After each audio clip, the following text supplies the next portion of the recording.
दिया होगा। Next question लिखो।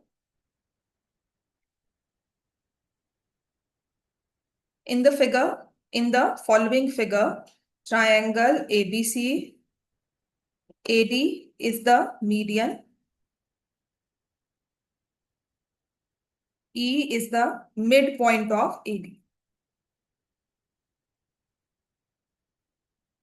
BE is joined. BE is joined and reduced to intersect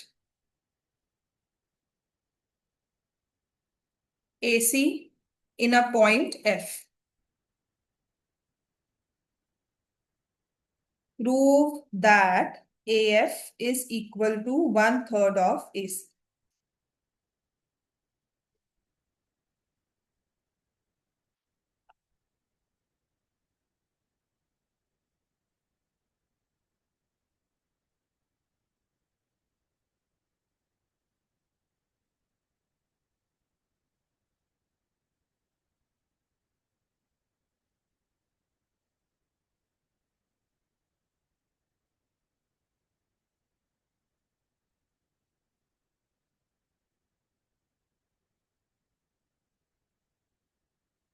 तो this is the midpoint और यहां से ये पॉइंट एफ है।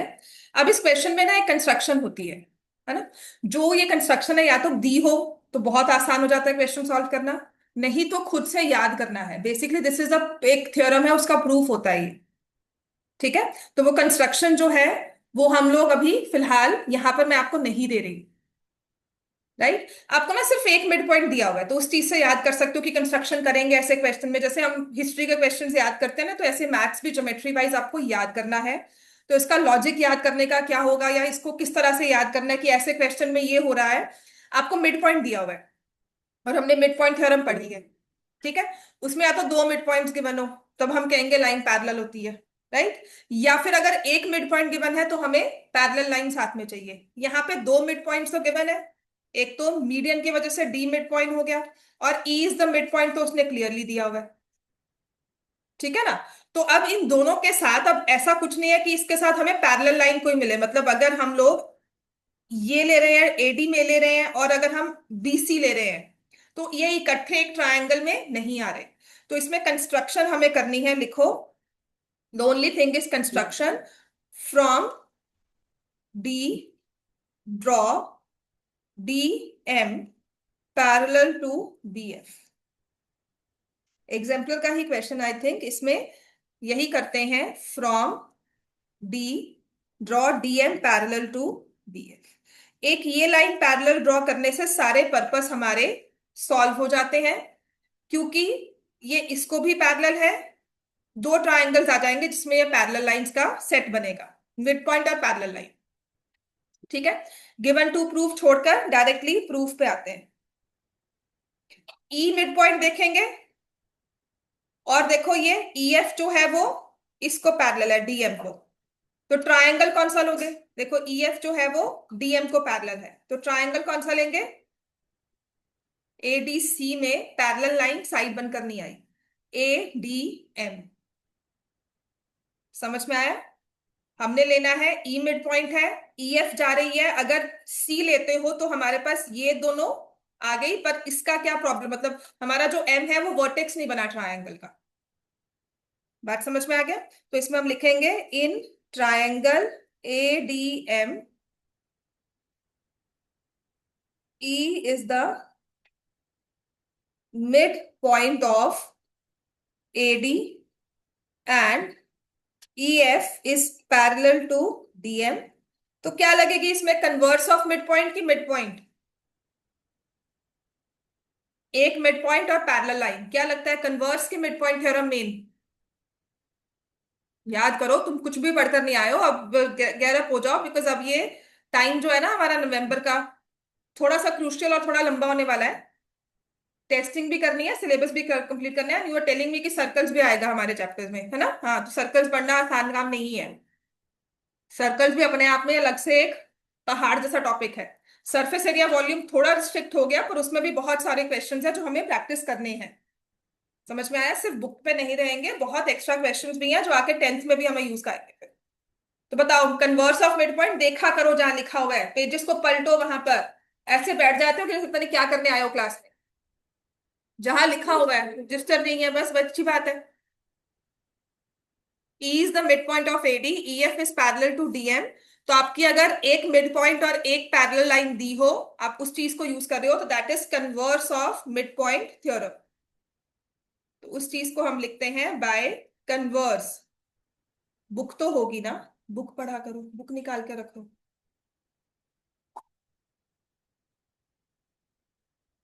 रजिस्टर नया है, बुक तो हमारे पास कांस्टेंट रहेगी कि नहीं रहेगी, कि वो भी हर बार नहीं हो जाएगी।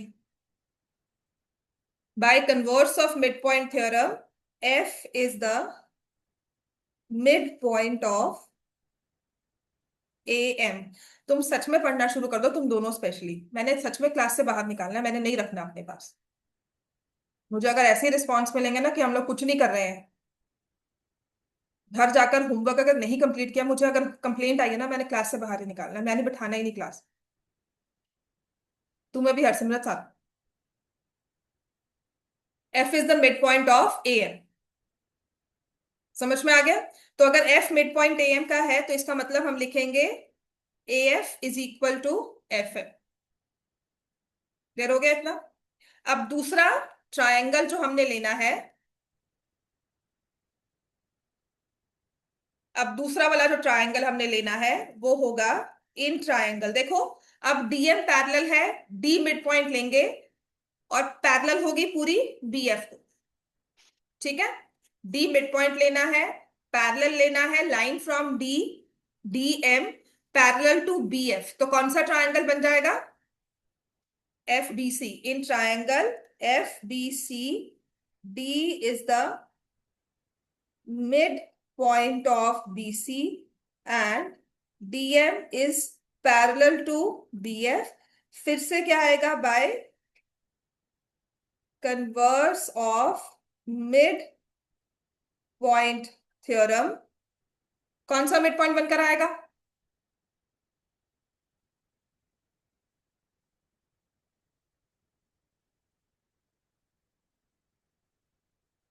ये वाला ट्रायंगल चेक कर रहे हो, डी मिड पॉइंट गिवन है, डी से चल रहे हो, पैरेलल जा रहे हो, M is the mid point of F सी।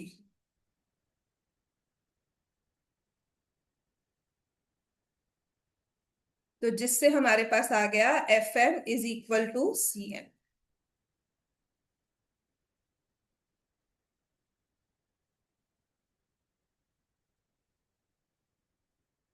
ठीक हो गया? इतना क्लियर है सबको? अब फ्रॉम 1 और 2 क्या हम कंक्लूजन कर सकते हैं? फ्रॉम 1 और 2 कंक्लूजन क्या होगा? A F is equal to F M is equal to C. ये आ गया ना हमारे पास, तीनों आपस में इक्वल है। और यहां से अगर थोड़ा सा हम लोग देखें, तो ये तीनों अगर हिस्से हम लेते हैं, ये और ये तीनों किसका पार्ट बनते हैं? एसी का। So can I write AC is equal to A F plus F M plus C M, है ना? और जो ये वाली स्टेटमेंट लिखी थी, इसको थर्ड लिख लो, यूजिंग थर्ड एसी, ये वाली बेटा जो तीनों को हमने इक्वल किया था। ठीक है, तो AC is equal to A F plus A F plus A F. तो इससे आ गया AC is equal to 3AF। या फिर अगर हमें प्रूव करना है AF इज 1/3 ऑफ AC, तो वो आ जाएगा हेंस।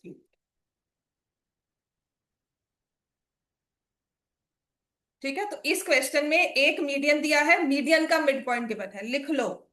आपके जैसा एक और क्वेश्चन होगा, उसमें कंफ्यूजन नहीं करनी है, दूसरा वाला क्वेश्चन बहुत ही डायरेक्ट है समझने के लिए। ठीक है, तो इसमें one median and mid point of median is given. Question को याद रखा करो, लिख लो, बोल रही हूं बार बार। One median and mid point of median is given. कितने मार्क्स है तुम्हारे? मैथ्स में? अब तो रिजल्ट मिल गया। हाँ हाँ, कितने मार्क्स है? हाँ, सेम। पेपर तो आता था सारा। पढ़ना शुरू कर दो। देखो ऐसा रखो कि सच में मैंने क्लास में 10th में तो रखना ही नहीं है। 9 तो तुम गुजार लो, अब आधे बीच रास्ते तो हाथ नहीं छोड़ूंगी, पर 10th में मुझे रिजल्ट नहीं चाहिए, मुझे सच में नहीं चाहिए। तुम मेरा 10th का रिकॉर्ड खराब करोगे। सीरियसली कह रही हूँ, 10th में मैं तो फील करती हूँ, मतलब मैक्सिमम जो बच्चे हैं वो 80 अबव या 85 अबव तो होते ही हैं। चाहे एक बच्चा क्लास में बैठे पर कम से कम वो 100 वाला बच्चा तो हो, या 100 तक अचीव करने वाला बच्चा हो। मैं क्यों बिठाऊंगी तुम्हें क्लास में? क्लियर हो गया इतना? पढ़ना शुरू कर दो। अब जब भी चीजें हैं छोड़ो, सब दिमाग लगाओ मैथ्स में। ऐसा नहीं है कि नंबर नहीं आएंगे, हम लोग पढ़ नहीं रहे हैं। क्या? One median and mid point of median is given. One median, mid point of median, और रेशियो जो है वो 1/3 होगी। अब ऐसा ही एक नेक्स्ट क्वेश्चन है हमारे पास, जिसमें है in the given figure AD and BE are medians of triangle ABC।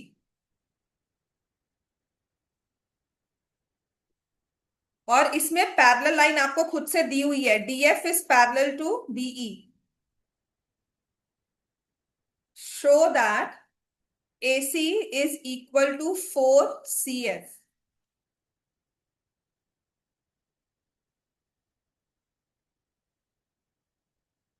अब इसमें दो मीडियंस हैं, पैरेलल आपको लाइन खुद ड्रॉ करके दी हुई है।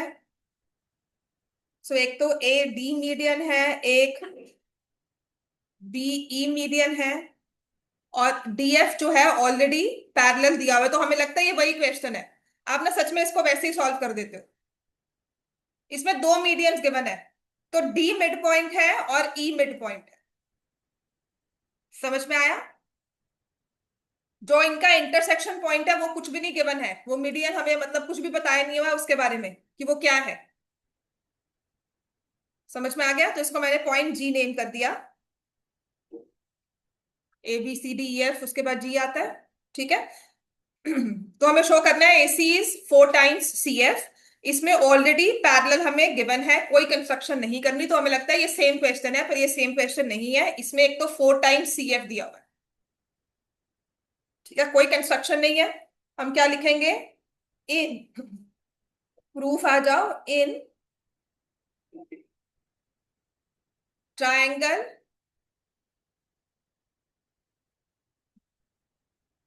BEC, in triangle BEC,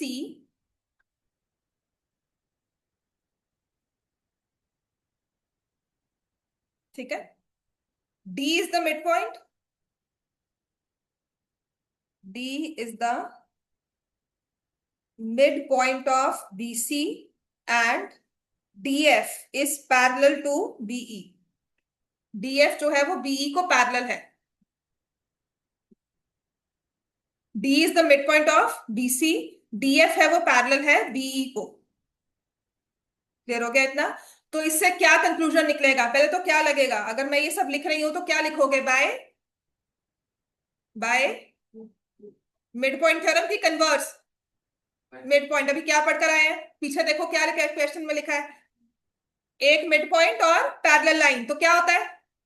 converse. तो बोलो यहाँ पे bye converse of midpoint theorem, F is the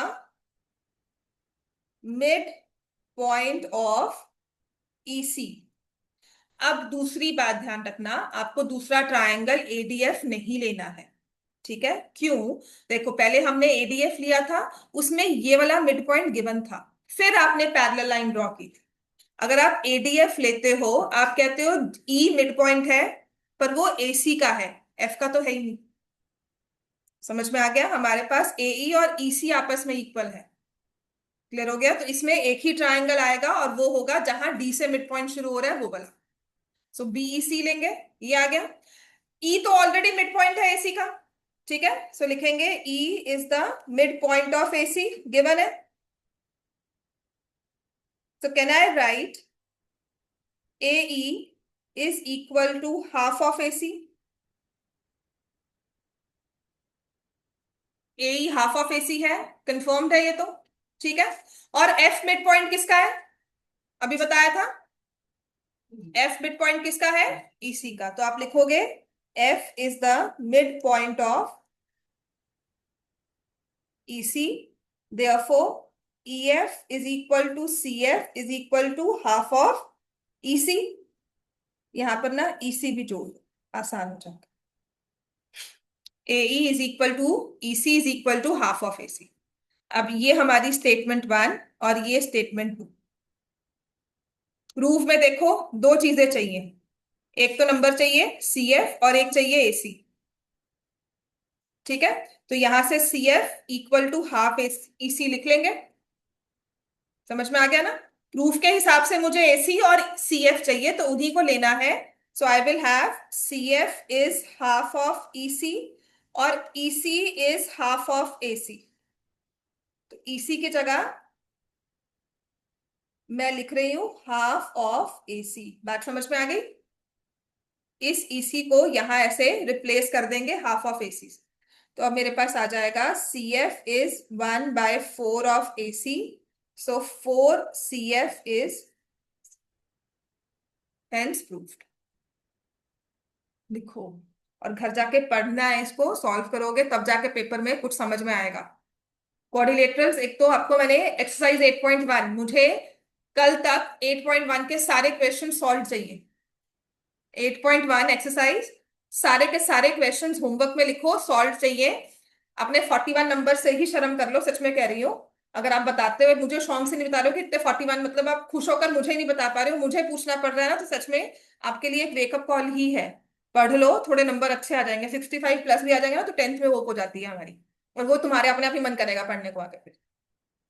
बात समझ में आई। 41 सच में पता है क्या है, एक तो ना हम दिमाग वाले बच्चे नहीं है, एक है कि हमने पढ़ना ही नहीं है। दोनों में बहुत फर्क है। एक होता है कि बच्चे में दिमाग नहीं है, वो कर ही नहीं सकता। एक है दिमाग है पर हमें करना ही नहीं है। 41 लेके सच में बता रही हूँ कहाँ जाओगे आगे। नॉन मेडिकल लेनी है, मेडिकल लेनी है या कॉमर्स लेना है, कुछ ना कुछ तो कम्पिटेटिव में आना ही पड़ेगा आपको वर्ल्ड में।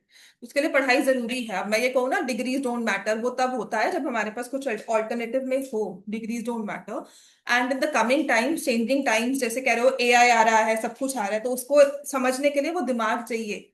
आपको पढ़ाई नहीं चाहिए, दिमाग चाहिए। आपकी पढ़ाई आपका दिमाग ओपन करती है। आपके दिमाग में चैनल्स ओपन होते हैं। तुम अपने आप को कंपेयर करो to a person who is never been to school. I will not categorise कि वहां जाकर देखो उसको। आप उस बच्चे को देखो जो स्कूल कभी नहीं गया है। आप अपने थिंकिंग लेवल में, अपने बोलने के लेवल में, अपनी समझ के लेवल में, और उसको कंपेयर करो अपनी सेम एज के बच्चे के पास चले जाओ। समझ में आई बात। ये चीज बहुत जरूरी है। आपकी, मैं कहूंगी ना, ये डिग्रीज तुम्हें काम आएंगी, बिल्कुल नहीं काम आएंगी। लेकिन अगर आप वो ना कि नहीं पापा का बिजनेस है उसमें बैठ जाएंगे, वहां बैठने के लिए भी दिमाग चाहिए, सीरियसली। ठीक है। और अगर हम कुछ भी कर रहे हैं, किसी भी चीज में जा रहे हैं, किसी भी फील्ड में जा रहे हैं, आपका ब्रेन अंडरस्टैंडिंग में अच्छा होना चाहिए। उसके लिए पढ़ाई ये आपको अंडरस्टैंडिंग लेवल ही क्रिएट करती है और कुछ नहीं करेगी। आपके जो इंग्लिश के नोट्स हैं, वो जो आपकी इंग्लिश कॉम्प्रीहेंशन स्किल्स है, वो क्या करती है। कॉम्प्रीहेंशन क्यों होता है। कल आपको कोई भी मैं पैसेज पकड़ा दूं और मैं कुछ भी कह दूं, आप पढ़ तो सको, पढ़कर समझ तो सको कि उसमें दिया क्या होगा। ठीक है ना। कॉम्प्रीहेंशन क्यों करवाते हैं। ऐसे ही 8 नंबर का एक पैसेज है, बस पढ़ के लिख लो कुछ भी। क्यों दिया जाता है कि नहीं गिवन टाइम में पढ़ना है, कि जल्दी जल्दी पढ़कर आप इंफॉर्म्ड डिसीजन ले सको कल किसी भी चीज को पढ़कर। समझ में आई बात। राइट। लैंग्वेजेस तो सिखाते हैं कि इज आर, वो जो ग्रामर सिखाई है कि कोई बात का कुछ मतलब निकलता है, कोई आपको बेवकूफ बना के निकल ले, आपको हाँ हाँ, ठीक है, इट्स ओके। और उसको समझने के लिए सीरियसली ये मैथ्स जो होती है या आपकी हिस्ट्री सिविक्स होती है, ये सिर्फ आपको सिचुएशन समझने में हेल्प करती है और कुछ नहीं। आपके ब्रेन के ना चैनल्स डेवलप होते हैं जो आप अंडरस्टैंड कर सको प्रैक्टिकल सिचुएशंस को। अपने आप को कंपेयर करना और जो बच्चा नहीं कभी स्कूल गया या नहीं कभी पढ़ाई की आपकी ही एज का, उन दोनों के लेवल को कंपेयर करना। सच में कह रही हूँ, पढ़ ले। इसके अलावा और लाइफ में कुछ नहीं है। देख, मैं सच में बताऊं, आफ्टर 30 धक्के खाने हैं या अभी धक्के खा लो। सीरियसली 25 तक धक्के खा लो या उसके बाद धक्के खाना, दोनों लाइफ आपकी है। ठीक है ना। नहीं पढ़ोगे तो कभी ना कभी धक्के खाने ही पड़ेंगे। पढ़ लोगे तो अभी की 10 साल की ग्राइंडिंग है, 15 के तो हो गया, 10 साल का ग्राइंड है, 10 साल खूब मेहनत करोगे, उसके बाद लाइफ एक सेट डायरेक्शन में आ जाएगी, पता लगेगा कि अच्छा ये करना है, उसके बाद लाइफ इजी हो जाएगी। अभी इजी लाइफ ले लो, 25 के बाद डिफिकल्टी में आ जाओ। ये आपको सब बोलेंगे, पेरेंट्स सब बोलते होंगे, सबको ये कहते होंगे बेटा अभी पढ़ लो बाद में ठीक हो जाओगे, और सच में हो जाता है। ठीक है, एक तरफ से आप सेटल हो जाते हो। चलो नेक्स्ट आ जाओ। अब नेक्स्ट क्वेश्चन है, पढ़ लो, इसलिए मैथ्स में पढ़ना जरूरी है, नंबर ले आओ। इन नंबर के बेसिस पे मैथ्स आपका रिजल्ट बढ़ा भी सकती है, कम भी कर सकती है। मैथ्स में इंस्टेंट आपके 65 से ना 80 तक मार्क्स पहुंच सकते हैं। 90 प्लस भी पहुंच के ना आपकी परसेंटेज बहुत ज्यादा इंक्रीज कर जाए। मैथ्स बूस्ट देता है परसेंटेज को। बाकी सब्जेक्ट्स में परसेंटेज 95, हिस्ट्री सिविक्स में आपकी मुझे लगता नहीं 85 से जल्दी बढ़ता होगा 95 तक, बट मैथ्स में अबव 90 आराम से आ जाते हैं अगर सिस्टमैटिकली पढ़ाई कर लो। और उस 90 की वजह से ना परसेंटेज को बूस्ट बहुत मिलता है। I have seen in practical cases, parents approach भी करते हैं कि मैथ्स में नंबर आ जाए ना, मैथ्स और साइंस में, तो परसेंटेज अच्छी बन जाती है। ठीक है, अब नेक्स्ट लिखो, शायद मैंने ये क्वेश्चन आपको ना करवाया हो, ये भी इंपॉर्टेंट है। हाँ, एबीसीडी इज अ रोम्बस, पढ़ लो, बहुत जरूरी है। अभी का ग्राइंड ले लोगे ना सीरियसली, तो आगे ना 25, 26, 27 एक टाइम के बाद ना आपकी डायरेक्शन लाइफ की क्लियर होती है कि अच्छा ये करना है। अभी घूम लो, अच्छे से मस्ती मार लो, सब गेम्स प्ले कर लो, या तो गेम में ही हमें फ्यूचर बनाना हो कि नहीं नहीं मुझे तो बास्केटबॉल खेलना है। हॉबी रखो, पर उसे हॉबी रखो। तुम आप कुछ भी गेम प्ले करते हो, आप नॉट अगेंस्ट प्लेइंग, कि आप नॉट, नहीं घूमने मत जाओ, कुछ मत करो, सारा दिन बैठ के पढ़ते रहो, नहीं। आप उसी चीज को ना प्रपोर्शन में लेकर आओ। अगर आप आधा घंटा गेम खेल रहे हो ना, अगर 1 घंटा गेम खेलने जा रहे हो, तो कम से कम 2 घंटे पढ़ाई पे लगाओ। 2:1 की रेशो रख लो, मस्ती और अपनी पढ़ाई की। 2 घंटे पढ़ाई है तो 1 घंटा अपने आप को लेजर टाइम दो, तो 2 घंटे पढ़ाई तो करो, अपने आप करो। अब जब इस 2:1 की रेशो में आओगे ना, अपने आप वो 3:1 या 4:1 होगा कि नहीं नहीं 2 घंटे और पढ़ ले। और एकदम से नहीं होगा कि मैंने आज लेक्चर दिया तो आप कल आके होगे कि हाँ हम 2 घंटे पढ़कर आए हैं, कुछ नहीं होगा। इट टेक्स टाइम, हफ्ता 1 महीना लगेगा, पर अभी शुरू कर लोगे। 9th तो पार हो जाएगी, 10th बहुत मुश्किल है। 10th के बाद 11, 12 सोचो क्या करना है, उसके बाद सोचो क्या करना है। ठीक है,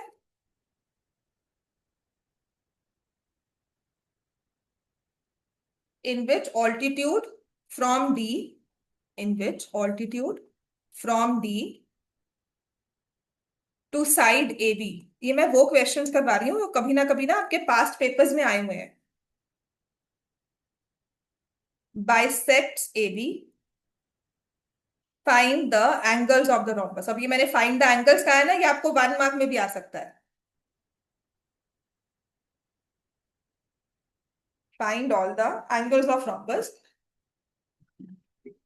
तो आपके पास अब इसकी वर्कशीट भी है, पढ़ना शुरू कर दो। वर्कशीट के कुछ इनिशियल वाले क्वेश्चंस आपके एमसीक्यूज कवर कर लेते हैं। और अगर मैं इसके एग्जाम्पल करवाने बैठूंगी ना, तो वो अगला पूरा महीना हमारा कोऑर्डिनेटर्स ही चलेगा। और सच में कह रही हूँ फिर भी समझ नहीं आएगा। अपनी सिर्फ एनसीईआरटी पे फोकस रख के एनसीईआरटी रट लो। ट्रायंगल्स, लाइंस एंड एंगल्स और कोऑर्डिनेटर्स की एनसीईआरटी आपको एक एक क्वेश्चन आना चाहिए। समझ में आ गए? एक्स्ट्रास फिर अपने आप कवर हो जाते हैं। वो एक एक्स्ट्रा बीच में मैं कभी डाल दूंगी तो आप कर लोगे उसको। हमें बेसिक एनसीईआरटी ही समझ नहीं आती, हम उसको याद नहीं करते। ठीक है, लिखो, इसमें अब करना है altitude from D to side A B bisect A B.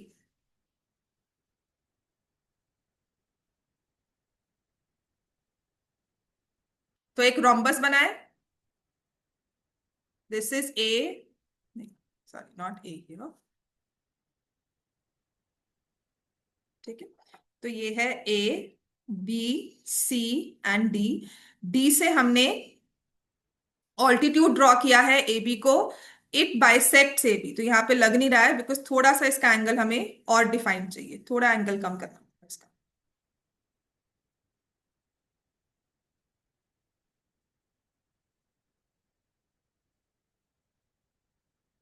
ठीक है, तो altitude from D to A B bisects A B, so let me take this point as M.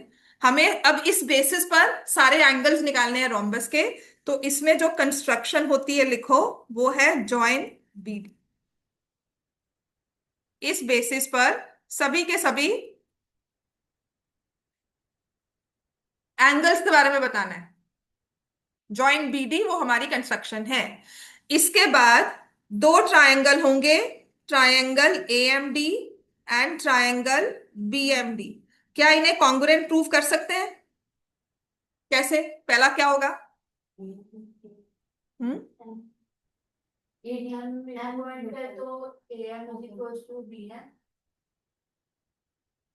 हाँ, और तुम क्या बोल रही थी? अब तुम बोलो। हाँ, कॉमन क्या होगा? M कॉमन होगा। DM = DM, और चीज क्या होगी? 90 डिग्री एंगल। समझ में आ गया?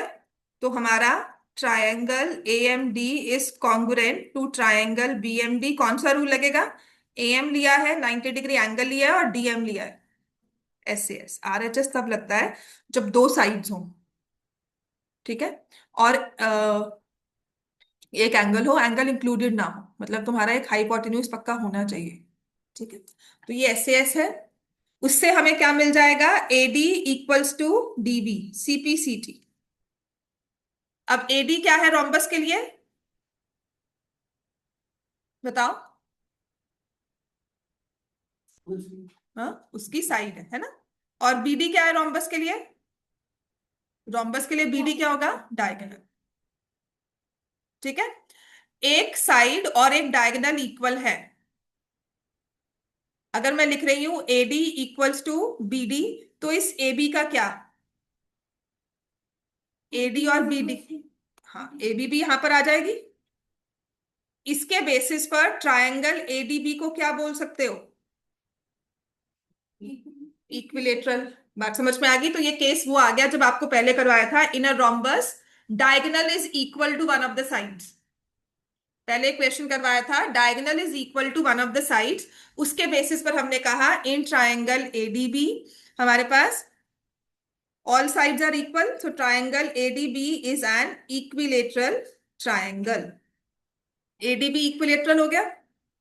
तो अब देखो, ये एंगल 60 डिग्री होगा, ये भी 60 डिग्री होगा, देख लो एक बार सब, और ये भी 60 होगा, है ना? एक बार देख लिया करो, देन राइट इट डाउन। बार बार साथ साथ लिखने से क्या होता है, सिर्फ लिख रहे होते हो, समझ नहीं रहे होते हो। ये 60 हो गया। अगर ये ट्रायंगल इक्विलेटरल है तो साथ वाला भी इक्विलेटरल होगा। ठीक है। तो ये भी 60 हो गया एंगल, ये भी 60 हो गया, और ये भी 60 हो गया। तो जो हमारे रोम्बस हैं उसके एंगल्स क्या हो गए? 60, 120, 61।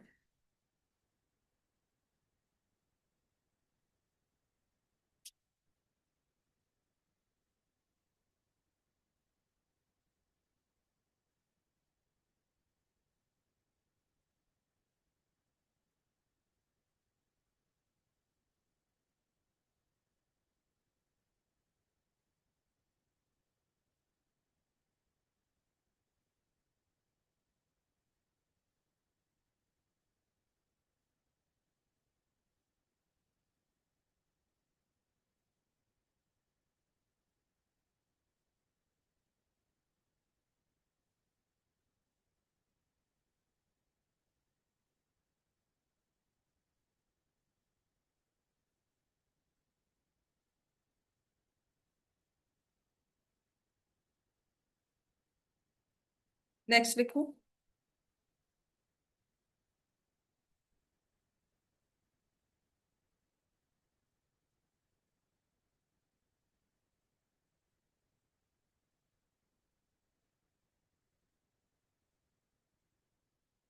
चलो, ये वाला इजी वाला है, आई थिंक ये तो कर ही लोगे।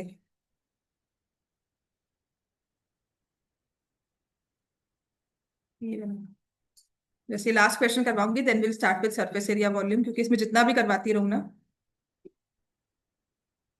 PQRS is a parallelogram in which side PS is produced to L such that SL is equal to SR,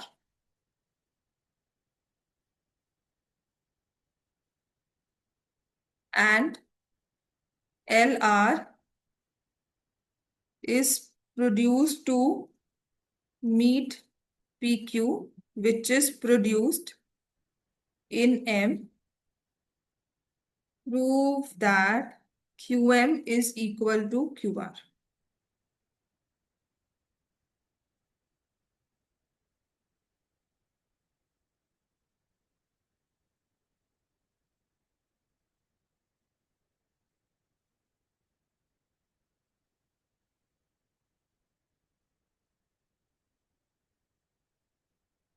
ये हमारा पैरेललोग्राम है। PS is produce to L, इसको इस पॉइंट पर हमने प्रोड्यूस किया, L, such that SL is equal to SR and LR is produced to meet PQ produced in point M। ये figure दी नहीं होगी क्योंकि इसको पढ़कर फिगर ड्रॉ हो सकती है ना।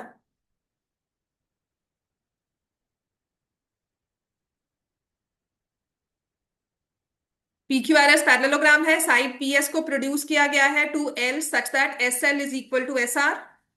ठीक है, SL जो है वो SR की इक्वल है, एंड LR को फर्दर प्रोड्यूस किया इस पॉइंट L को आगे प्रोड्यूस करके M पर हमने ज्वाइन कर दिया PQ को। तो प्रूव करना है जो QM है वो QR के इक्वल है। एंगल्स का बेस चलेगा इसमें।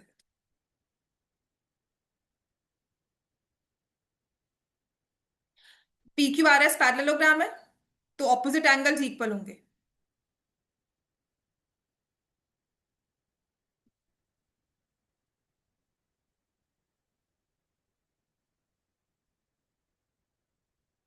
ठीक है, और क्योंकि SR और SR इक्वल है तो ट्रायंगल LSR में, in triangle LSR we will have angle L is equal to angle R। ठीक है, तो मैं थोड़ा एक्स वाई से कंप्लीट करती हूँ क्योंकि ये क्वेश्चन थोड़ा एंगल्स के साथ ही करने वाला है। सो let me say these two angles are equal, angle L is equal to angle R is equal to x. ये एक्स हो गया, ये भी एक्स हो गया। अच्छा, SR जो है देख लो एक बार, बाद में लिख लेना, वो PM को पैरेलल है क्योंकि PQ को फर्दर प्रोड्यूस किया हुआ है। SR PQ को प्रोड्यूस करके पैरेलल लाइंस आ गई, और LM हमारी ट्रांसवर्सल है। इसको पहले थोड़ा ठीक करते हैं, यहाँ पे पॉइंट L है। ठीक है, कंफ्यूजन नहीं। एंड LM इज ट्रांसवर्सल, मत लिखो, देख लो पहले। तो मेरे पास क्या आएगा, ये एंगल R और एंगल M इक्वल है तो यहां भी x आ गया। समझ में आ गया? ठीक है, तो मैं यहाँ पे लिख रही हूँ, मैं मेन एंगल लिख रही हूँ, angle R equal to angle M, और वो x के इक्वल है। Angle R equals to angle M और ये भी x के इक्वल। ठीक है, ट्रायंगल में इस पर आ जाओ, एक ट्रायंगल लो, ये वाला एंगल निकालना है। तो कैन आई से this is 180 minus 2x, third angle. ठीक है, ये है 180 माइनस 2x, तो ये एंगल भी 180 माइनस 2x हुआ पैरेलल लाइन की वजह से। ठीक है, तो इसका मतलब पहले तो मैंने ट्रायंगल लिया, उसमें मैंने एंगल S निकाला 180 माइनस 2x, और फिर एंगल S और एंगल P को इक्वल किया 180 माइनस 2x लिखकर। पहले ये स्टेप था, फिर सेकंड ये स्टेप था, फिर थर्ड ये, और ये फोर्थ। क्लियर हो गया? अब यहां पर opposite angles of parallelogram are equal, तो ये क्या हो गया, 180 माइनस 2x। ठीक होगी बात ये? अब इस वाले एंगल पे आ जाओ।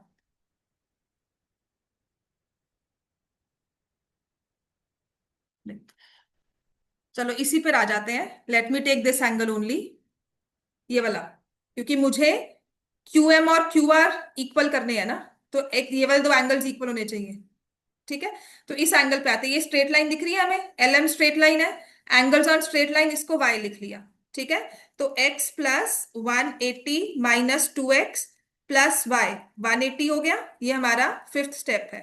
This is angles on a straight line. ठीक है, तो ये हमारा 180 180 कैंसिल हो गया, x माइनस 2x क्या हो गया, माइनस एक्स, प्लस वाई 0, या x और y आपस में इक्वल। एंगल्स को ही घुमाना है, लिख लो इस चीज को, ये केस स्टडी में आ जाता है। केस स्टडी में होगा, आपको फाइनली कहा होगा Q M equals to this length, what is the value of Q R. सिर्फ एंगल्स घूमने हैं और कुछ नहीं करना इसमें। जो दो साइड्स इक्वल है उनके दो एंगल्स लो, उसको पैरेललोग्राम में लेकर आओ, and then finally you'll get is Q M equals to Q R. ऐसी केस स्टडी सच में कैरी आई हुई है, वहां पर कुछ नहीं होता, ये फिगर बनाकर दी होती है, आपको पूरा एक्सप्लेन किया होगा, आपको सब कुछ लिखा होगा, इसमें बस लिखा होगा क्यू एम की लेंथ 6 सेंटीमीटर है। अब बताओ क्यू आर की लेंथ क्या है। तो अगर कहीं ना कहीं ये पढ़ा होता है ना, तो वहां पे बच्चा तुक्का मार के लिखाता है कि नहीं नहीं मैम थोड़ा सा याद था, 6 लिख कर आ गए। ठीक है।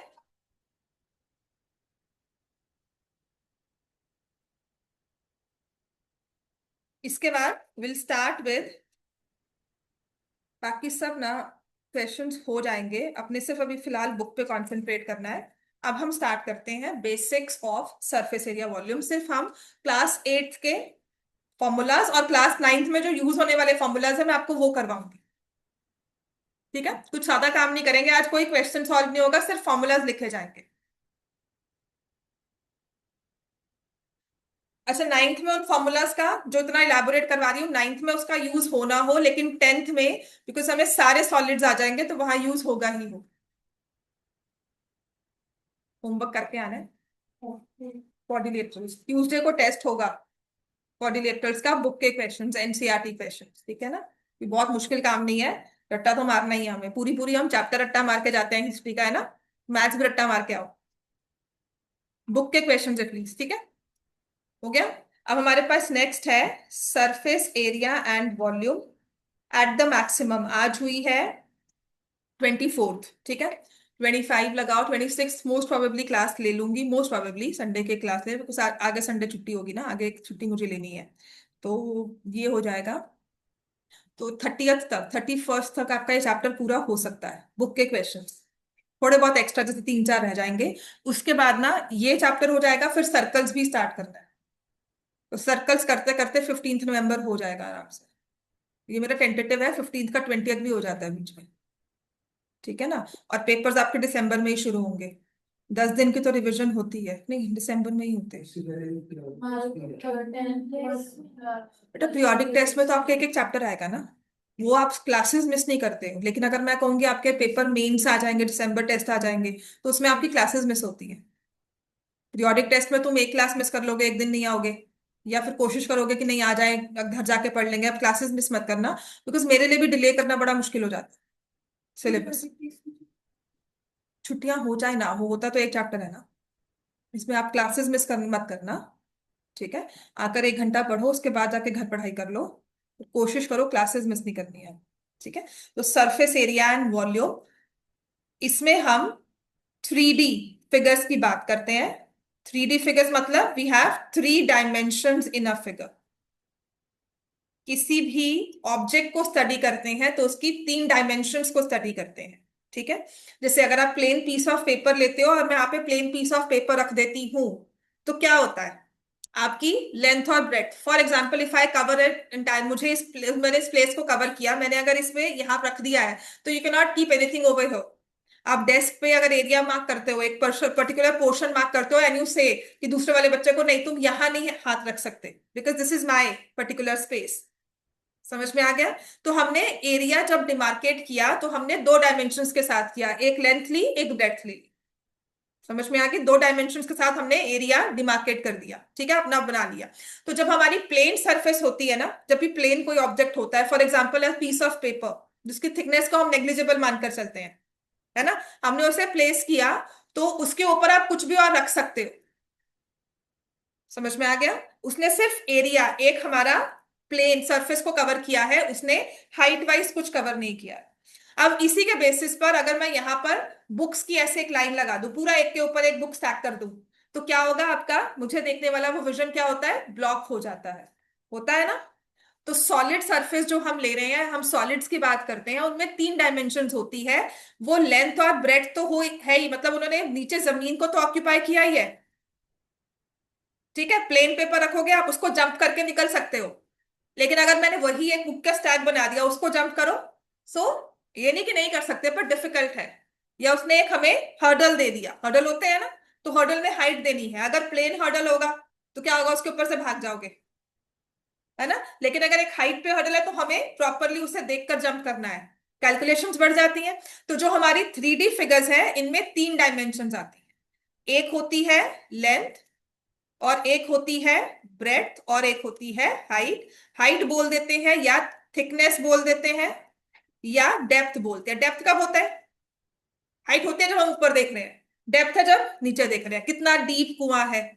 ठीक है, कोई भी वेल है या पॉन्ड है या स्विमिंग पूल है, सबसे अच्छा एग्जांपल स्विमिंग पूल, कितना डीप है। उसमें हाइट तो नहीं बोलते, इसकी हाइट क्या है, इसकी डेप्थ क्या है, वो आइडियली वो होता है कि what is the depth of this swimming pool.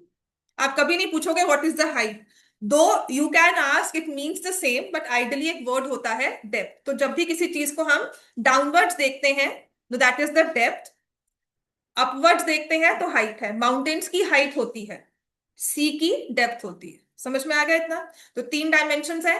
इन तीन डायमेंशंस के साथ सबसे पहला बेसिक सॉलिड जो हमारे पास आता है, जो आपने क्लास 8 में पढ़ा होगा, उसे बोलते हैं क्यूबॉइड। ठीक है, जैसे कि हमारा ये रूम या कोई भी एक रूम, तो that is a cuboid. Draw करो चलो, जैसे जैसे सबको आता है क्यूबॉइड ड्रॉ करना।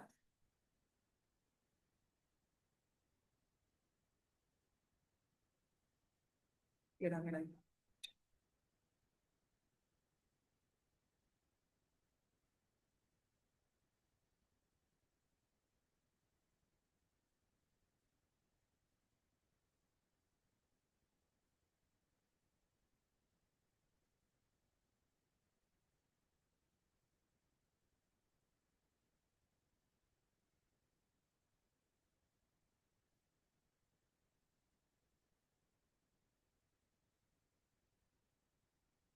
सो क्यूबॉइड में we have a length, breadth and height.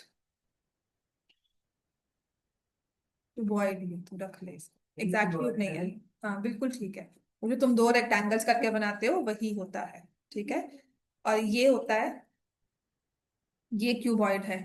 ठीक है, अब इसको बनाने के ना, जो थोड़ा बहुत जिसने ड्राइंग वगैरह सीखी हो ना, तो उसको बनाने का एक ये भी होता है, हमने हर एक को हाइट दे दिया, राइट। हाँ, ये जो पहले बनाया था वैसे बनाते हैं, वो बेसिक ही होता है, that's a very basic form of a drawing, कि दो किसी बच्चे को समझाना है। बिकॉज 3D विजन लेना सबसे मुश्किल काम होता है। मेरा 3D बहुत खराब था टिल 21 ईयर्स, टिल 21 ईयर्स तक मेरा 3D बहुत, 21 22 तक 3D बहुत खराब था। I could not even visualise a solid figure कि लेंथ ब्रेथ हाइट कैसे होती है, उसको वो विजुअलाइज कर लूंगी पर मैं ड्रॉ कभी नहीं कर पाती थी। ठीक है, तो ये जाकर हुआ था डिजाइनिंग में ठीक। तो मैं अब क्यूबॉइड कैसे भी मुझे दिया हो, कोई भी फिगर दी हो, तो उसकी 3D वर्जन बनाना ना, जैसे तुम्हें ये दिया है, this is basic structure of a room, तो इसकी तुमने हाइट ड्रॉ करनी है, इसको तुम्हें टू वॉल्स की तरह बनाना है, देन दिस इज, तो ये मेरा थोड़ा ठीक नहीं बना था। This is how you draw cuboid. ठीक है, तो जो ड्राइंग वाले बच्चे होते हैं ना, मैं नहीं हूं पर मैंने सीखा हुआ है। ठीक है, तो वहां पर था, समझ में आ गया। लेंथ ब्रेड्थ हाइट, सबसे पहले तो इसके कितनी वर्टिसेस होते हैं, how many vertices are there, ये बहुत बेसिक चीजें हैं, इजर्शन रीजनिंग में आते हैं। देखो, चार वर्टेक्स हैं इस जमीन के, है ना, रूम में आ जाओ, चार कोने हैं नीचे और चार कोने ऊपर। एक रूम को देखना, अगर क्यूबॉइड देखना तो रूम को देखना। मैंने भी सीरियसली, अगर मैंने 3D समझा था तो उस रूम को ही देख कर समझा था, जो हमें समझाया गया था मुझे। ठीक है, तो I was like teaching for like 5 years, और उसके बाद मैं डिजाइन क्लास में बैठी और वहां पर उन्होंने मुझे एक्चुअली ड्रॉ करना सिखाया सब कुछ। तब समझ में आया कि 3D को हाइट कैसे क्रिएट होती है। सो 3D, हमारे पास इस क्यूबॉइड के 8 वर्टिसेस है। क्लियर हो गया? Then we have how many edges are there, किनारे कितने हैं। तो देखो, नीचे चार, ऊपर के चार, ठीक है, और ये चार दीवार। ठीक है, या फिर हमारे पास देख, लेंथ आई 4 बार। ठीक है, 4 बार आ रही है लेंथ, 4 बार आ रही है ब्रेड्थ, और ऐसे ही 4 टाइम्स आएगी हाइट। ठीक है, so total number of edges are 12। समझ में आ गया? मतलब मैं आपको कहूं कि हमने इस एजेस को फ्रिल लगाना है, या इनमें कुछ कुछ भी फिल करना है, या कोई भी हमने टेप लगानी है, तो आपको 12 एजेस है, उन्हें फिल करना हो। समझ में आ गया? Then we talk about surface. Surface होती है, अच्छा, एजेस होते हैं सिर्फ स्टिक्स हमने लगाई हैं, स्टिक्स खड़ी की हैं। सरफेस होती है हमने उस एरिया को कवर कर दिया, आपने उसे मिट्टी के साथ या उसको एक कपड़े के साथ कवर कर दिया। आपको एक बेसिक मैंने क्यूब मैच स्टिक्स लेके स्ट्रक्चर बना दिया क्यूबॉइड का, वो बनाकर दे दिया। आप उसे पेपर लगा कर कवर कर रहे हो, तो हमारे पास सरफेस क्रिएट होती है। तो कितनी सरफेस है? हाँ, 6 सर्फेसेज है, 6 वॉल्स होती हैं रूम में, including the floor and the ceiling. 4 walls, floor and ceiling, so we have 6 surfaces. ठीक है। ये ना एट्थ में, मुझे अब पता नहीं अब है कि नहीं था, आज से 3-4 साल पहले एट्थ में हुआ करता था। इसे बोलते थे Euler's formula for any solid figure. समझ लो, असर्शन रीजनिंग में आएगा और कुछ नहीं है, मतलब वो मानकर चलते हैं कि आपको सब आता है, आपको क्यूबॉइड करवा दिया तो आपको सब कुछ आता है इसके बारे में। ठीक है। आप जबकि फोकस एनसीईआरटी पे करते हो। यूलर क्या कहता है कि किसी भी सॉलिड को अगर क्रिएट करना है ना, तो उसने एक फॉर्मूला दिया था दैट वर्क्स रफली for most of the objects, जिसमें प्लेन एजेस होती हैं, वो भी हम समझाएंगे प्लेन और बाकी मैं क्या बोल रही हूँ। जिसमें स्ट्रेट एजेस होती है ना, तो ऐसे में एक यूलर फॉर्मूला लगता है जिसे कहा जाता है number of vertices plus faces is number of edges plus 2। मतलब जो इस फॉर्मूला में फिट हो गया ना, वो चांसेस है कि वो सॉलिड बन जाएगा। उसको आप कहीं ना कहीं से फोल्डिंग करके स्टिक्स लगाकर वो प्रॉपर आपको सॉलिड फिगर देगा। समझ में आ गया? Number of vertices plus faces should be equal to number of edges plus 2। Clear हो रहा है ना? यहाँ पे वर्टिसेस और सरफेसेस को हमने ऐड किया। सरफेस और ये फेसेस, 6 फेसेस है, 8 वर्टिसेस है, 8 + 6 14, और यहाँ से 12 + 2 14। This works for most of the solids जो हम पढ़ने वाले हैं ना, उनमें सब में काम करता है। With flat edges, with flat surfaces, ठीक है, एंड स्ट्रेट एजेस। इतना क्लियर हो गया? अब इस क्यूबॉइड में अब आते हैं हमारे फॉर्मूलाज में। ये तो हमने समझा क्यूबॉइड के बेसिक स्ट्रक्चर को। अब आते हैं सबसे पहले तो, अभी काम नहीं आएगा पर टेंथ में पक्का काम आने वाला है, लेंथ ऑफ लॉन्गेस्ट डायगोनल।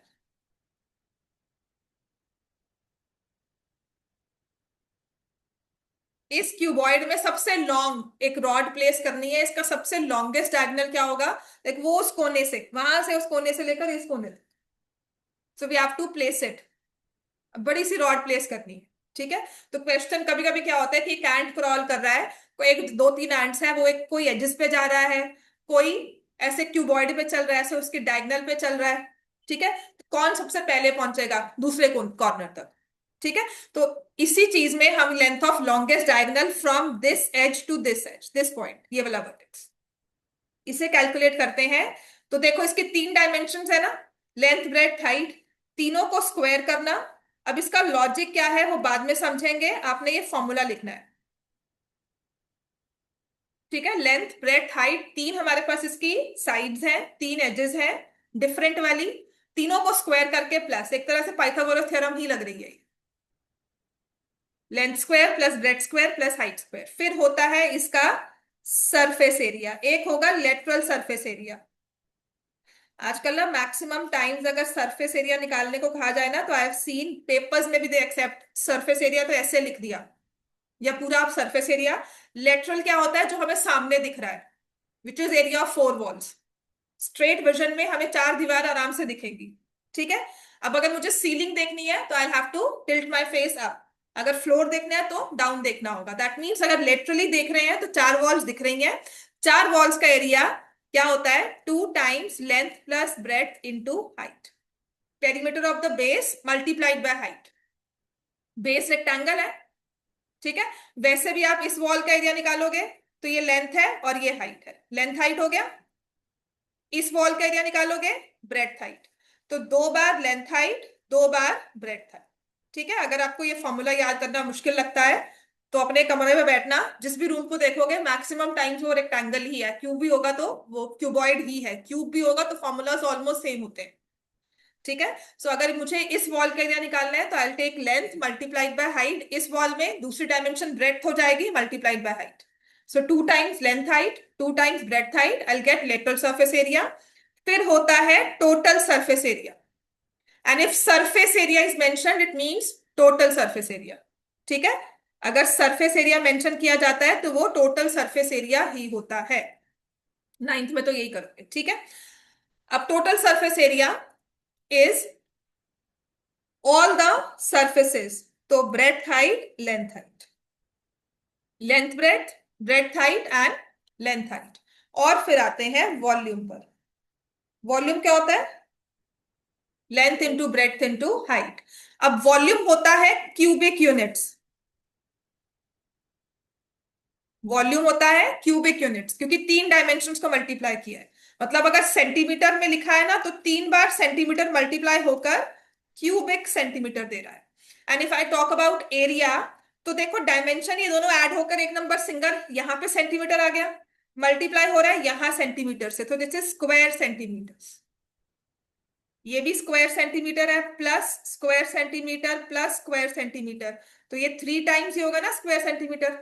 ठीक है, तो यहाँ पर हमारा unit of measurement is square और यहाँ पे होता है क्यूबिक। काफी बार ना क्वेश्चन में वॉल्यूम यूज करना है कि सरफेस एरिया, वो इस बात पे भी डिपेंड करता है। फॉर एग्जाम्पल आपको कहा जाता है कि capacity of a container is these many cubic units, तो वहां पता है मुझे वॉल्यूम दिया हुआ है। एक क्वेश्चन है जहां पर ना इसी चीज से समझ में आता है कि आपको वॉल्यूम निकालना है कि सरफेस एरिया। समझ में आ गया। नेक्स्ट है, अब जैसे हमने क्यूबॉइड ड्रॉ किया है वैसे ही होगा क्यूब, लिखो। नेक्स्ट सॉलिड जो हमारे पास है वो है क्यूब। क्यूबॉइड और क्यूब में इतना फर्क है, क्यूब में all edges are of equal length.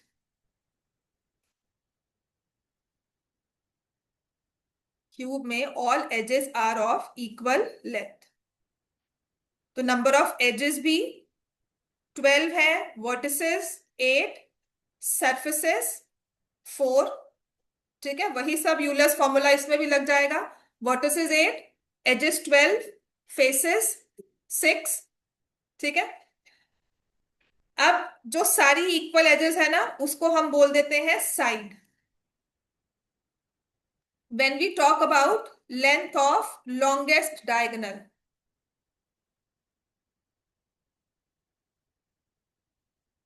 क्या होता है? वहां पे आपने L square B square H square किया था, एल की जगह भी साइड लिखना है, ब्रेथ की जगह भी साइड और हाइट की जगह भी साइड, स्क्वायर रूट तो आएगा ही। सो ये √3s² हो जाएगा, जिसे हम लिखते हैं √3s।